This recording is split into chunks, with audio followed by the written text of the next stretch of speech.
Good morning students, आप सभी का गुरुग्राम डिग्री कॉलेज में स्वागत है। आज हम वैल्यूएशन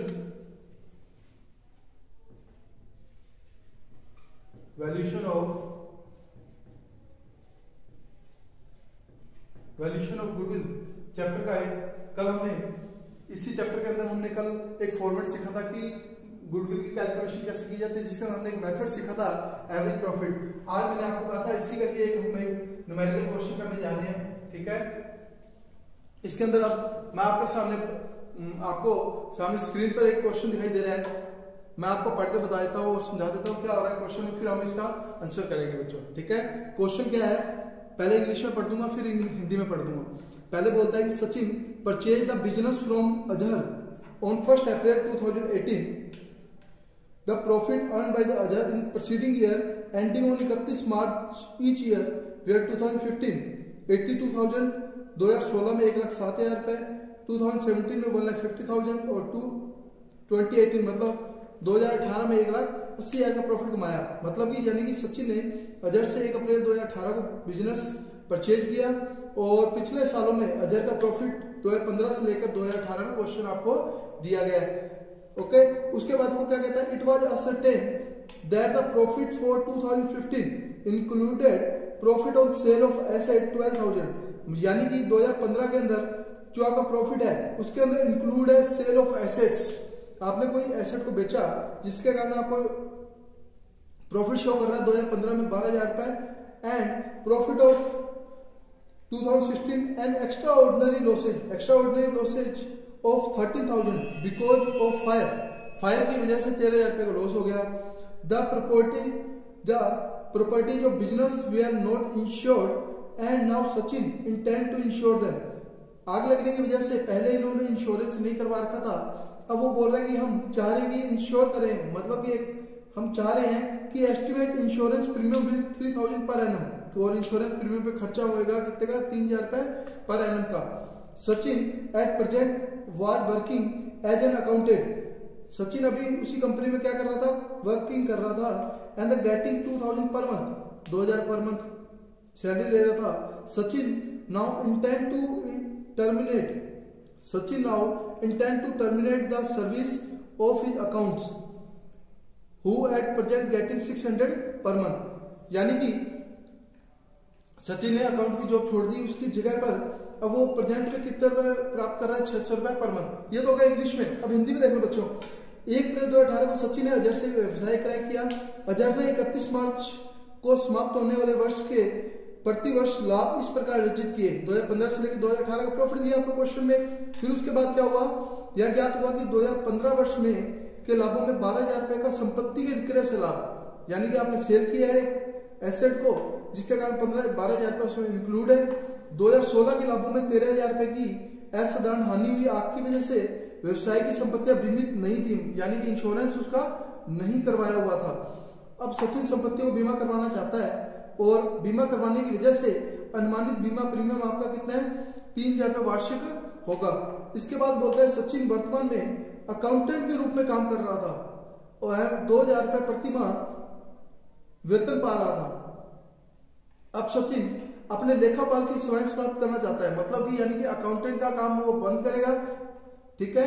और जो वर्तमान में 600 रुपए प्रति माह वेतन पा रहा है, यानी कि अकाउंटेंट की सेवाएं समाप्त कर अब उसकी जगह पे वो कितना रुपए प्राप्त कर रहा है, 600 रुपए प्राप्त कर रहा है। तो अब देखो इसका हमने क्वेश्चन पढ़ लिया, इसका आंसर कर रहे हैं, ठीक है।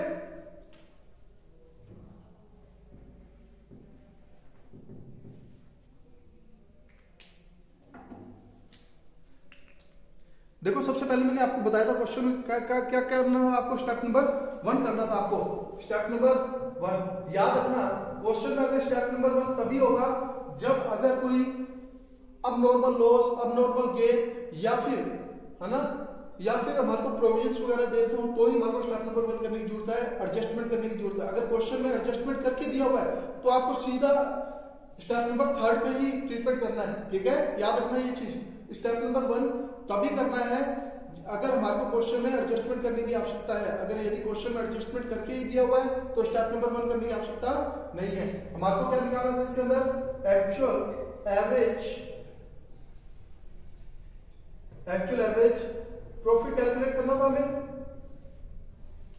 स्टेप नंबर 1 में मैंने आपको क्या बताया था, सबसे पहले आप नेट प्रॉफिट ले लो। ओके, अब नेट प्रॉफिट हमारे को क्वेश्चन में कितना दिया हुआ है, देखो 2015 से प्रॉफिट दिया हुआ है हमें। ओके, तो आप क्या करोगे, सबसे पहले क्या लिखोगे, नेट प्रॉफिट। अब नेट प्रॉफिट कौन से साल के हमारे पास, 2015 के, 2016 के, 17 के, और कहां तक है हमारे पास, 18 के। ये मतलब 4 साल का हमारे को प्रॉफिट दिए हुए क्वेश्चन में, 2015, 16, 17 और 18। ये आपके साल है, ईयर्स है, ये आपको याद रखना, ठीक है ना। ये आपके क्या है, ईयर्स, कि 2015 में कितना प्रॉफिट कमाया, क्वेश्चन में बता रखा हमें 82,000 रुपए, मतलब 82,000 रुपीज। फिर उसके बाद दिया हमें क्वेश्चन में 1,07,000। फिर हमें दिया है 1,50,000, 1,50,000। फिर उसके बाद हमें क्वेश्चन में दिया 1,80,000 रुपए। सबसे पहले आपको स्टेप ये तभी करना है, याद रखना बच्चों, जब अगर आपके क्वेश्चन में क्या हो, एडजस्टमेंट हो। अगर एडजस्टमेंट नहीं है तो बच्चों बार बार बोल रहा हूं, आपको ये स्टेप नंबर 1 करने की आवश्यकता नहीं है। फिर उसके बाद हमने कहा था ऐड करोगे, है ना।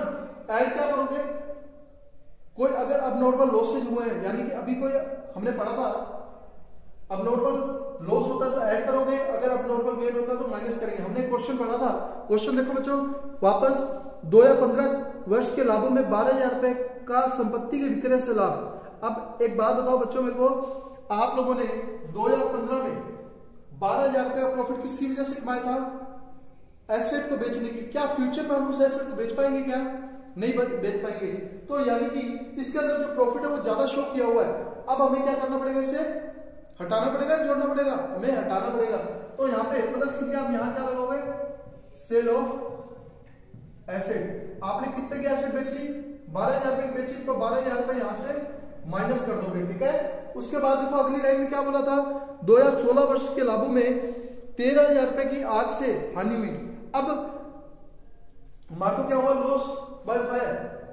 अब जब लॉस बाय फायर हुआ तो ऐड होगा, क्यों, क्योंकि कल आपको फॉर्मेट में भी समझाया था, है ना, कि क्या करना है, अगर कोई एक्सपेंसिव अभी हुए हैं एट प्रेजेंट, फ्यूचर में तो होंगे नहीं, तो यानी कि वो खर्चा आपका इनकम में से माइनस हो चुका है, तो आपको सुधारने के लिए क्या करना पड़ेगा, रिवर्स करना पड़ेगा। आपको समझाया था कल के वीडियो में। तो आज लॉस बाय फायर कितना हुआ और कौन से साल में हुआ, आपको ये ध्यान रखना है। आपका क्वेश्चन में बोला 2016 के प्रॉफिट में 13,000 रुपए की हानि हुई। अब 2016 में हुआ तो 13,000 रुपए कहां आएगा, इस जगह पे। इसके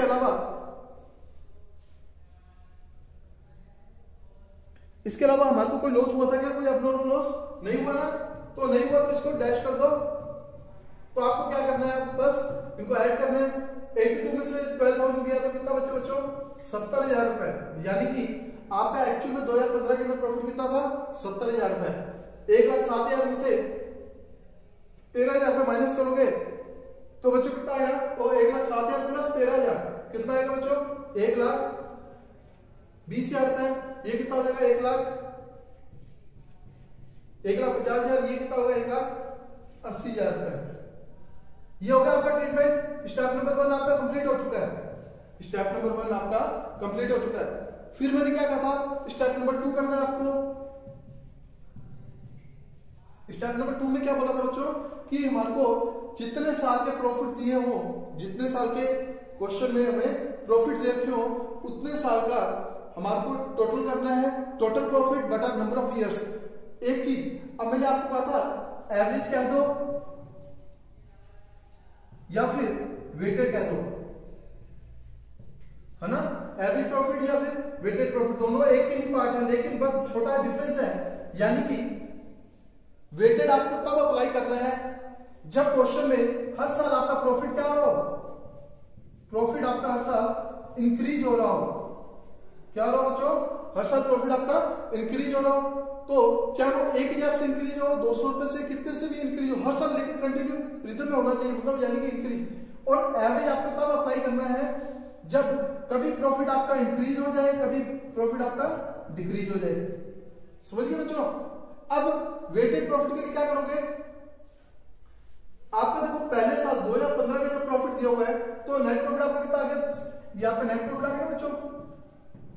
70,000 रुपये आफ्टर एडजस्टमेंट। क्या नेट प्रॉफिट आफ्टर एडजस्टमेंट। अब प्रॉफिट आने के बाद देखो क्या हुआ, पहले साल 70,000 रुपए, अगले साल हम गए 2016 में तो 1,20,000 रुपए वापस इंक्रीज हुआ, फिर 1,20,000 से फिर अगले साल इंक्रीज हुआ तो 1,50,000 रुपए हुआ, फिर अगले साल फिर प्रॉफिट हुआ, कितना हो गया 1,80,000 रुपए प्रॉफिट हो गया। यानी कि हर साल प्रॉफिट इंक्रीज हो रहा है ना, तो अब हमें कौन सा मेथड अप्लाई करना होगा, वेटेड। कौन सा प्रॉफिट हमारे को कौन सा मेथड अप्लाई करना होगा, वेटेड। अब वेटेड के लिए क्या करोगे आप बच्चों, सबसे पहले याद रखना, सबसे पहले आप ईयर्स लिख रहे ना, जो भी आपके ईयर्स दिए हुए क्वेश्चन में वो लिखना। ईयर्स लिखने के बाद आपका जो प्रॉफिट दिया है वो आपका प्रॉफिट दिया वो लिखोगे, फिर उसके बाद इनको वेट दे दोगे हर, ठीक है। वेट देने के बाद इनका क्या कर दोगे आप लोग, प्रोडक्ट कर दो।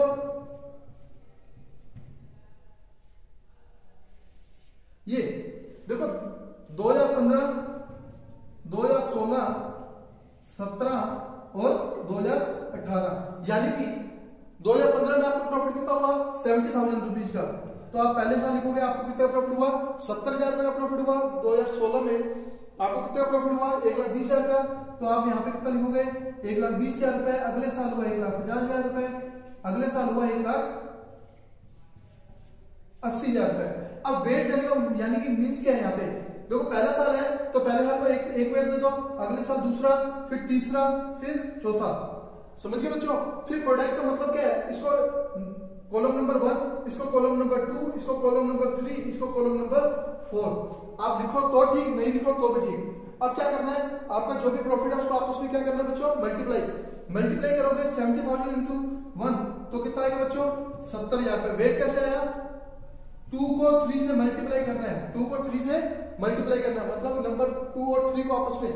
अब 1,20,000 मल्टीप्लाई 2 तो कितना आएगा बच्चों 2,40,000 रुपए। अगर अगले हल करते हैं तो 15 दिया 45, मतलब यानी कि 4,50,000 रुपीज हो गया। अगले साल करोगे 18 इंटू 4 72,000 रुपीज आ गया। ये क्या आ गया आपका बच्चों, प्रॉफिट आ गया टोटल। अब यानी कि आप इनको प्रॉफिट आपस में ऐड करो, 70 टू 40 450 और 20 होता है, ठीक है बच्चों। जब इसको आप टोटल करोगे तो टोटल करने में बच्चों आपका कितना आएगा 7,20,000, 7 और 11, 11 तो 13, ठीक है 13,90,000, 14,10,000, 14,80,000 रुपए। कितना है बच्चों 14,80,000 रुपए। यानी कि आप लोगों को ऑनलाइन एवरेज कितना प्रॉफिट हुआ है 14,80,000 रुपए। और कितने सालों में हुआ, 1 और 2 3, 3 और 3 6 और 4 10। वेट को आपको जोड़ लेना है, और वेट को जोड़ने के बाद आप क्या करोगे, वेट को जोड़ने के बाद यानी कि अब आपको क्या करना था स्टेप नंबर 2 में, टोटल प्रॉफिट बटे में टोटल वेट, टोटल आपका जो भी टोटल प्रॉफिट आया बटे में जो भी आपका टोटल वेट आया उसको लिखोगे। अब टोटल प्रॉफिट कितना है बच्चों 14,80,000 रुपए, 14,80,000 का आपका टोटल प्रॉफिट आया बटे में टोटल वेट कितना है 1 और 2 3, 3 3 6 और 4 10। तो आप 10 से जैसे डिवाइड करोगे तो आपको पता लग जाएगा 1,48,000 रुपीज आपका क्या है बच्चों, आपका एवरेज प्रॉफिट या वेटेड एवरेज प्रॉफिट आ गया, आपका वेटेड एवरेज प्रॉफिट आ गया। क्या आ गया बच्चों, वेटेड एवरेज प्रॉफिट। यानी कि आपको स्टेप नंबर 1 के अंदर क्या पता लगा, आपको स्टेप नंबर 1 के अंदर एडजस्टमेंट करने हैं। एडजस्टमेंट करने के बाद आपको ये देखना है कि प्रॉफिट हर साल इंक्रीज तो हो रहा है क्या डिक्रीज, कभी इंक्रीज कभी डिक्रीज, कभी इंक्रीज कभी डिक्रीज। अगर हो रहा है तो एवरेज अप्लाई करोगे। अगर कभी कभार कंटिन्यू रिदम में, चाहे वो इंक्रीज हो रहा हो चाहे वो डिक्रीज हो रहा हो, कंटिन्यू लेकिन रिदम में होना चाहिए, एक बार भी बीच में रिदम टूटना नहीं चाहिए, तो आप कौन सा अप्लाई करोगे, वेटेड। अब मुद्दा ये उठता है कि क्वेश्चन अगर आपको बताए ना कि एवरेज अप्लाई करना है या वेटेड अप्लाई करना है, अगर क्वेश्चन बिल्कुल साइलेंट मोड में रहे तो आप लोग, आपका जो पेपर के अंदर अगर क्वेश्चन आ गया और क्वेश्चन साइलेंट मोड पे है तो आप लोग हमेशा याद रखना एज्यूम करोगे कौन सा वाला मेथड, चाहे वो वहां पे क्या आपका इंक्रीज भी हो रहा है तो भी आप लोग क्या एज्यूम करोगे कि हम किसके हिसाब से अप्लाई कर रहे हैं, एवरेज प्रॉफिट के हिसाब से। एज्यूम आपको हमेशा यही करना है कि हम लोग किससे प्रॉफिट कैलकुलेट कर रहे हैं, एवरेज प्रॉफिट से। आप लोग एज्यूम तो दोनों कर सकते हो, लेकिन ज्यादातर आपके जितने भी न्यूमेरिकल क्वेश्चन रहेंगे उसमें ज्यादातर जो एजम्पशन ली जाती है, यानी कि माना जाता है कि कौन से मेथड से हल किया जाए, तो हम कौन सा मेथड अप्लाई करेंगे, एवरेज प्रॉफिट। ओके बच्चों, फिर उसके बाद मान को स्टेप नंबर 3 करना है। हटा रहा बच्चों मैं इसको ना,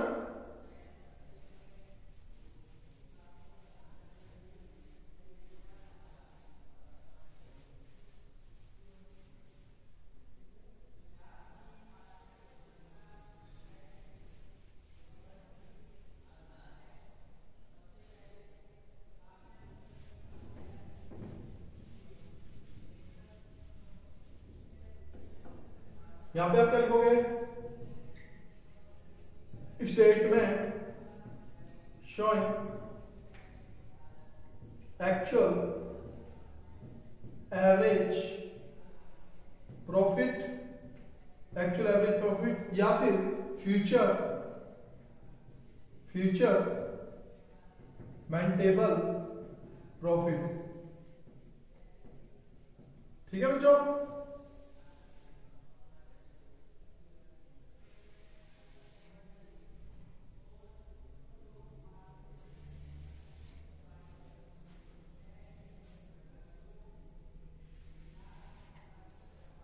statement showing actual average profit, ये आपका स्टेप नंबर कौन सा बच्चों, स्टेप नंबर आपका ये 3rd है।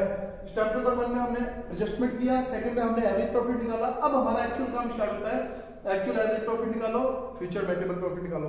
अब क्या हुआ, मैंने आपको बताया था आप लोगों का जो भी प्रॉफिट आएगा, यानी कि एवरेज प्रॉफिट, यहाँ पे हमने कौन सा प्रॉफिट निकाला था, वेटेड एवरेज प्रॉफिट निकाला है स्टेप नंबर 2 में। तो यहाँ पे आप लिखोगे वेटेड एवरेज प्रॉफिट।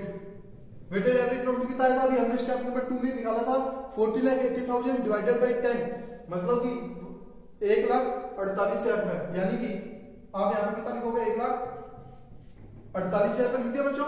उसके बाद आपको क्या करना था, कुछ चीजें ऐड करनी थी, कुछ चीजें आपको माइनस करनी थी। तो ऐड वाली जगह पे ऐड लिख लो, माइनस वाली जगह पे माइनस लिख लो। अब इसका सबसे अच्छा तरीका क्या है, मैंने आपको बताया था, ये देखो क्या हमारे को इससे प्रॉफिट इंक्रीज हो रहा है या प्रॉफिट डिक्रीज हो रहा है, या एक्सपेंसिव बढ़ रहे हैं या एक्सपेंसिव घट रहे हैं।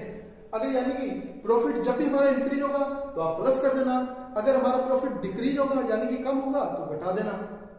समझ गए बच्चों। अब क्या हुआ, अब क्वेश्चन पढ़ो दोबारा एक बार।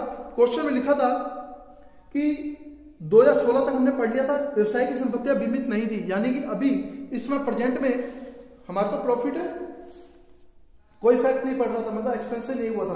कहता है सचिन संपत्ति को बीमा करवाना चाहता है, अनुमानित बीमा कितना है बच्चों, 3,000 रुपए वार्षिक होगा। कितने रुपए बच्चों, 3,000 रुपए वार्षिक। अब एक बात बताओ मुझे आप लोग, आपका ये प्रॉफिट है 1,48,000 रुपए प्रॉफिट है, इसके अंदर बोल रहा है कि अभी एट प्रेजेंट हम कोई इंश्योरेंस नहीं करवा रहे, अभी हम कोई इंश्योरेंस नहीं करवा रहे, लेकिन अब फ्यूचर के अंदर अब हम करवाएंगे।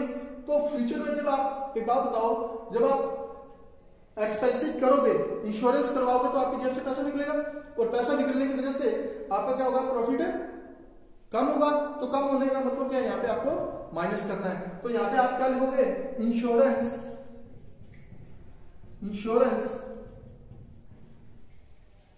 एक्सपेंसेस। कितने हुए आपके इंश्योरेंस के खर्चे, 3,000 रुपए। तो आप यहाँ पे कितना लिख दोगे बच्चों, 3,000 रुपए लिख दोगे। उसके बाद अगली लाइन में हमें बोला है क्वेश्चन में कि सचिन वर्तमान में लेखापाल के रूप में कार्य कर रहा है, मतलब अकाउंटेंट के रूप में काम कर रहा है, एवं 2,000 रुपए प्रतिमाह वेतन पा रहा था। अब सचिन अपने लेखापाल की सर्विसेज समाप्त करना चाहता है, यानी कि पहले के टाइम पे वो खर्चा हो रहा था, अब वो खर्चा नहीं होगा। अब यानी कि इसके अंदर से एक्सपेंसिव माइनस नहीं होंगे, तो इससे क्या होगा, हमारा प्रॉफिट इंक्रीज होगा डिक्रीज होगा बच्चों, हमारा प्रॉफिट इससे क्या होगा, इंक्रीज। यानी कि एक्सपेंसेज नो नीड, यानी कि हमें आवश्यकता नहीं है किसकी, अकाउंटेंट की। ठीक है, कितने की आवश्यकता नहीं है हमें, 2,000 रुपए के हिसाब से अगर देखोगे आप लोग, सॉरी गलत कर दिए,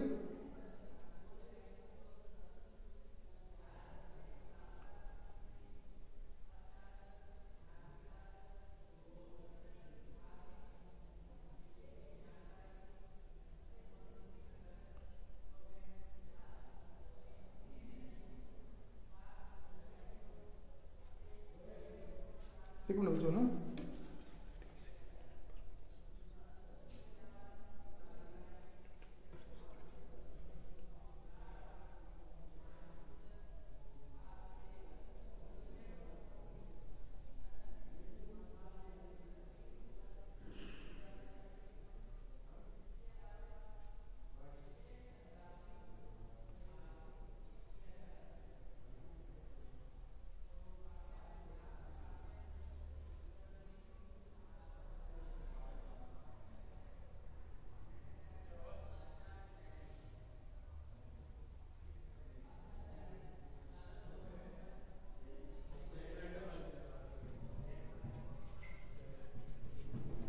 बच्चों कुछ मिस्टेक हो रही है क्वेश्चन में ना।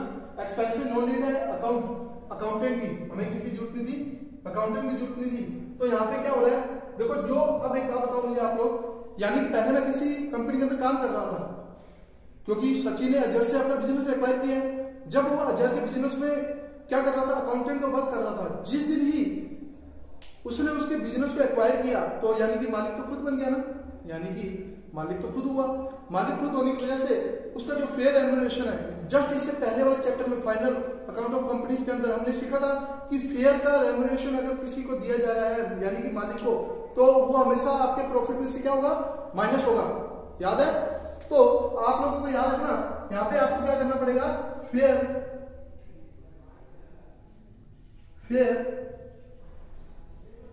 रेम्यूनरेशन किसको दिया जा रहा था, सचिन को दिया जा रहा था ना।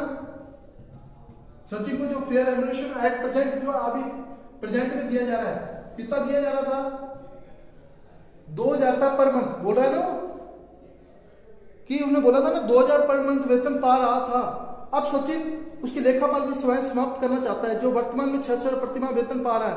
तो यानी कि आपका कितना हो गया फेयर रेम्यूनरेशन, उसको कितना नहीं मिलने वाला, 24,000 रुपीज। तो आपको यहां से क्या करना पड़ेगा, 24,000 को माइनस करना होगा। इसके अलावा आपका अभी प्रेजेंट में कितना वो ले रहा है, 600 रुपए पर मंथ वेतन पा रहा है। तो जो फ्यूचर में जरूरत नहीं है, यानी कि 600 रुपए इंटू 12, 600 इंटू 12, यानी कि ये पर मंथ था ना क्वेश्चन में, 600 इंटू 12, तो टोटल कितना हुआ 7200 रुपीज, 7200 रुपीज। अब क्या करोगे, और कोई इसके अलावा ट्रीटमेंट है क्या, 2000 रुपए हो गया, 3000 हो गया, 600 हो गया, ठीक है, टोटल हो गया आपका इतना। जैसे ही आप 24 और 3 कितना हुआ 27, 1,48,000 में से 72 अगर आप माइनस करोगे 1,48,000 प्लस कितना बचो 7200 रुपए, टोटल करो कितना आएगा, 0 0 2 8 7 15 इसमें 1,53,200 रुपए टोटल आया। प्रॉफिट टोटल कितना है, 1,53,200 रुपए, जिसमें से 3,000 ये और 24,000 ये, मतलब 27,000 जब माइनस करोगे तो आपका कितना निकलेगा, 24/7 21 लाख 27।